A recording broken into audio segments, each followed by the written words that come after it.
Ciao, sono Fabrizio Dalisera, benvenuto sul mio canale dove si parla di sassofono e di jazz.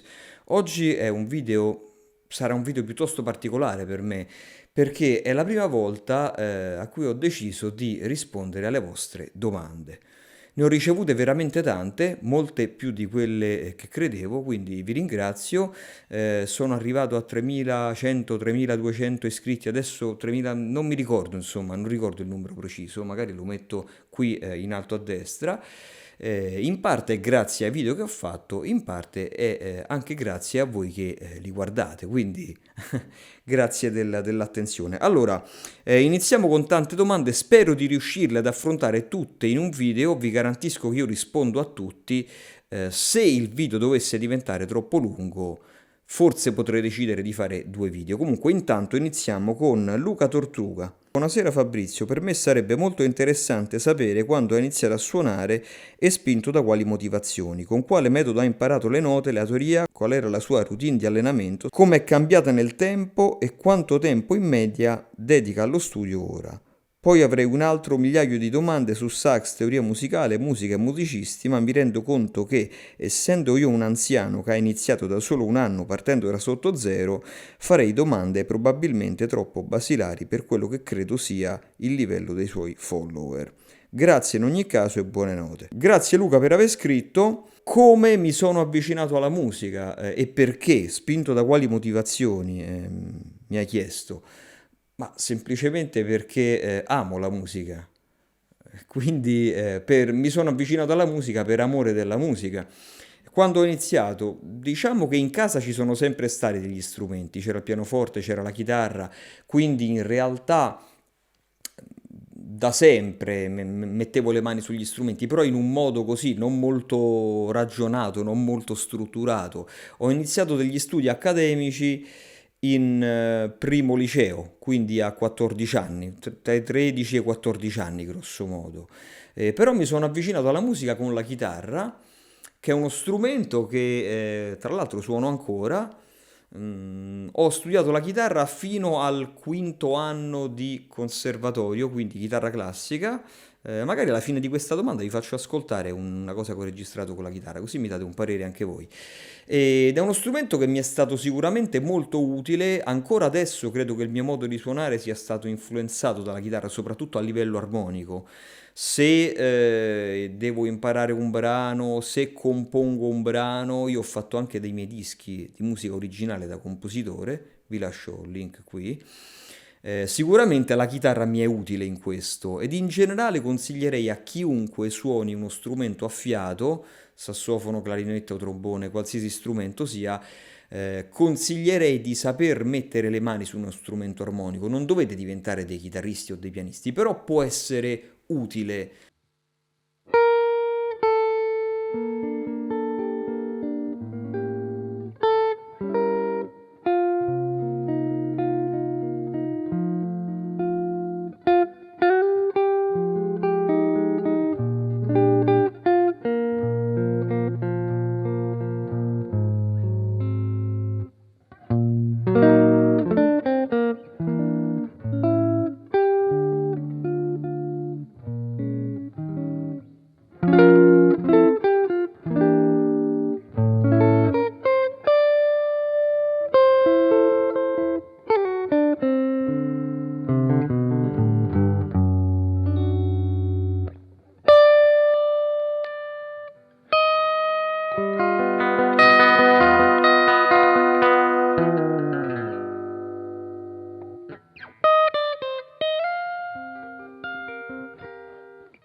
ho iniziato avvicinandomi con la chitarra, ho continuato fino al quinto anno, poi però la passione per il jazz ha preso la meglio e ho deciso di imbracciare il sassofono, ho venduto una chitarra che avevo, ho comprato un tenore, quindi ho iniziato col tenore, non con l'alto. E poi in poco tempo ho studiato veramente dalla mattina alla sera, in circa neanche 4 anni, 3 anni e qualcosa, mi sono diplomato in sassofono classico. Anche perché all'epoca, quindi parliamo, mi sono diplomato nel 2007 e da quel tempo esisteva solamente il diploma di sassofono classico, non c'era il sassofono jazz. Oggi invece c'è il diploma di sassofono jazz e se volete io insegno sassofono jazz al Conservatorio di Genova, quindi se volete potete diplomarvi con me in sassofono jazz. Dai, scusate l'autopromozione, ma se chiedete domande sulla musica, sull'insegnamento, mi sembra oggi il momento giusto a cui rispondere. Comunque, dicevo, mio padre ci teneva ad avere,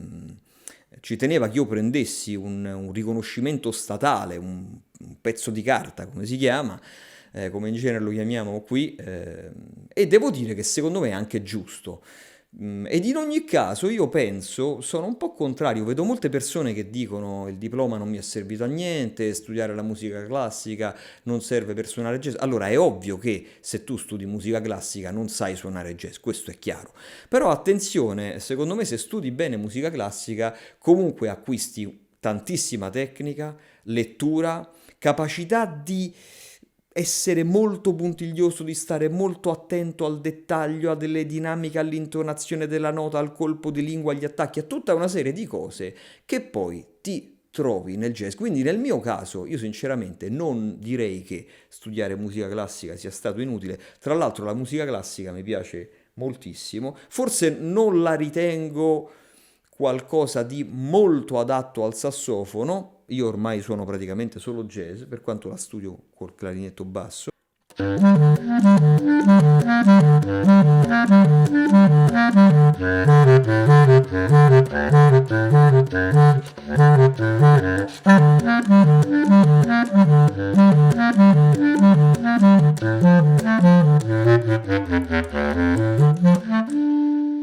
Studiare musica classica ritengo sia formativo. Oggi potete, se amate il jazz, direttamente studiare jazz. Probabilmente se da ragazzino avessi avuto la possibilità di studiare direttamente jazz in conservatorio lo avrei sicuramente fatto.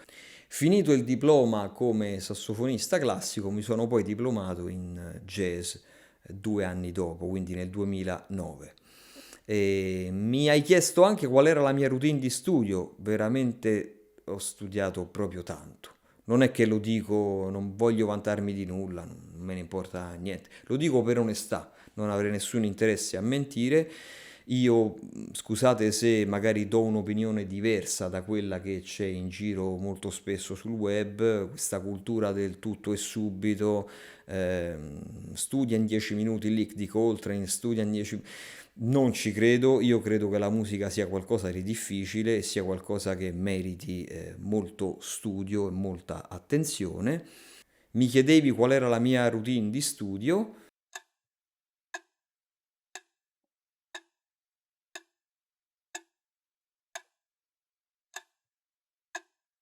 Studiavo grosso modo 4 ore la mattina e 3 ore il pomeriggio, perché volevo diplomarmi nel tempo più breve possibile. Qual è la mia routine attuale? Mi hai chiesto.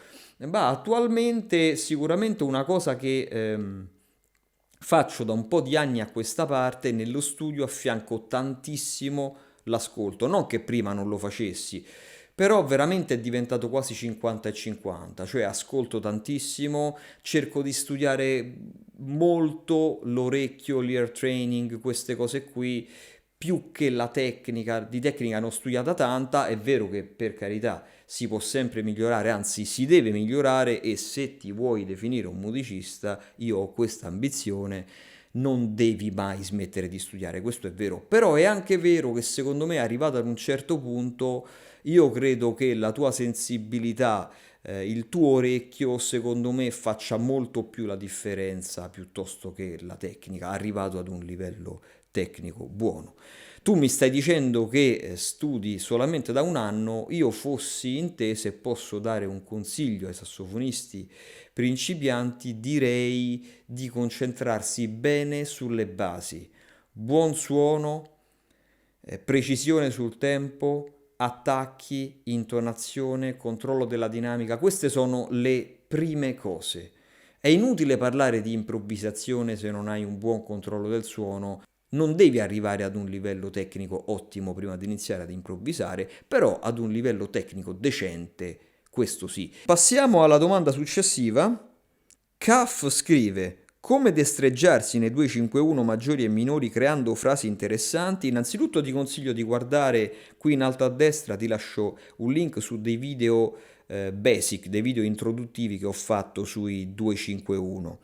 È come avere in testa le note e di conseguenza il colore che vuoi dare all'accordo con una precisa nota. Ecco, questa è una domanda interessante e tra l'altro si collega alla domanda che ha fatto Roberto Rizzardi chiedendo: ciao, ti chiederei un modo di studiare gli intervalli, grazie. Allora, se c'è un fondamento in musica che secondo me è clamorosamente sottovalutato, sono gli intervalli. Non sto parlando di un discorso, diciamo così, da libro stampato, cioè insegnando, avendo diversi allievi, insegnando molto, vedo generalmente che un po' tutti conoscono gli intervalli, ma conoscono gli intervalli da un punto di vista matematico. Cioè, se io dico, non so, la do diesis, che intervallo è una terza maggiore. Queste informazioni teoriche sono utili, ma sono solamente un primo step. La cosa importante è sapere il suono di un intervallo, avere in testa il suono di un intervallo e quindi chiaramente saperlo cantare. Allora, come primo step io vi consiglierei innanzitutto di saper cantare le triadi maggiori e minori. Quindi andate su una nota a caso del vostro strumento e da lì cantate la triade. Prima cantate, poi suonate, perché altrimenti non vale, dovete averlo in testa il suono. Facciamo un esempio. Da da da. Facciamo un'altra tonica. Do da da. Proviamo col minore. Do na na. Ancora. Bo bo bang. Eccetera. Andiamo su qualcosa di più sofisticato. Diminuito. Vo ba ba. E così via. Questo è il primo step. Il secondo step è quello di associare, secondo me, l'intervallo ad un brano musicale, in modo tale che il ricordo di quel brano mi faccia capire il suono dell'intervallo. Facciamo un esempio facile. Non so, l'intervallo di ottava, Over the Rainbow.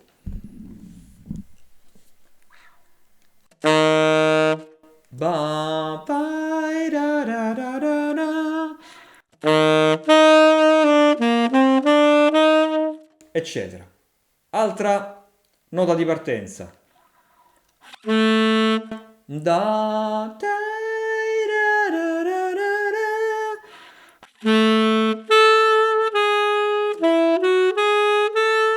Ancora. Bo, fa, da, da, da, da, da.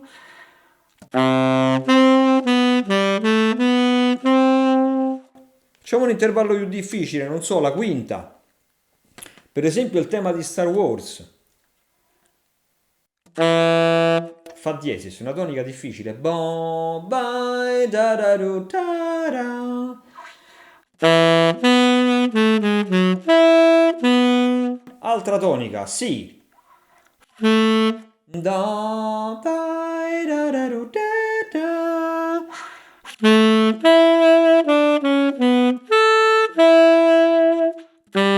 Do, bai, da, da, do, da, da.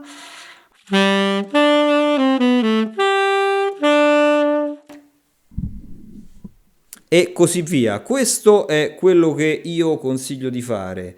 Chiaramente un insegnante può aiutare a farti capire cosa sbagli, cosa non sbagli, quindi però puoi comunque iniziare da solo e vedere quello che succede. Sicuramente una cosa proprio ve la posso garantire al 100%, per poter evolvere come strumentisti va bene la tecnica, va bene l'armonia, va bene studiare i soli dei sassofonisti, va bene tutto, però bisogna che lavoriamo anche sull'evoluzione del nostro orecchio. Questo è fondamentale. I musicisti bravi nel jazz sanno una marea di standard, ma non perché il cervello loro sia un cervello computerizzato, ma perché sanno moltissime cose con la pratica e con l'ascolto. Quindi questo è molto importante. Inoltre considerate che gli intervalli stanno in qualsiasi cosa voi suoniate, nelle scale, negli accordi, in tutti i generi musicali. Quindi sicuramente prendere confidenza con gli intervalli, saperli cantare, saperli suonare sul proprio strumento è uno step fondamentale. Chiaramente quando prima ho fatto quelle frasi nelle varie tonalità, dovete anche conoscere sicuramente a menadito le scale. Perché? Perché se io dico, sento ad esempio, questa è la quinta dell'accordo. Ok, però se io sono in Fa diesis, devo sapere che la quinta di Fa diesis è Do diesis. Se io sono in Si bemolle, la quinta di Si bemolle è Fa naturale. Se io sono in Re, la quinta di Re è La. Se io sono in Si maggiore, la quinta di Si è Fa diesis e così via. Non è che potete fare dunque Si, tono, tono, semitono, Si, Do diesis, cioè tutti questi discorsi qui sono giusti dal punto di vista teorico, assolutamente. Però poi quello che fa la differenza è l'immediatezza. A prescindere se siano scale, intervalli, tutto quello che esiste proprio in musica, se io per fare qualcosa ho bisogno di chiudermi in me stesso e pensare 20 secondi prima di farla, vuol dire che quella cosa, quando suonerò con qualcuno, non la saprò fare mai. Quindi lavorate sull'immediatezza, scale, triadi, tutti questi elementi devono uscire immediatamente dal vostro strumento.